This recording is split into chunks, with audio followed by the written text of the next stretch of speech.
Think other people are not blessed as much as us. What you had said, and I quote you, you said, if we sit, then we will get attention. That is not productive in any way, and people striking, they're looking for a way to go forward. When people strike, it's because a mandate is written and it's given to people.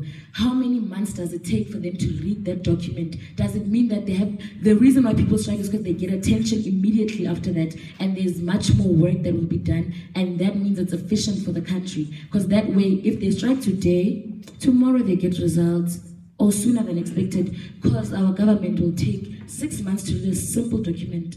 Please educate yourself.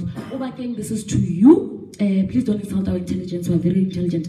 We know the meaning of what's this? Peacefully. That's why we say we are against it. What's this? You have contradicted yourself in what you were saying. Thank you very much.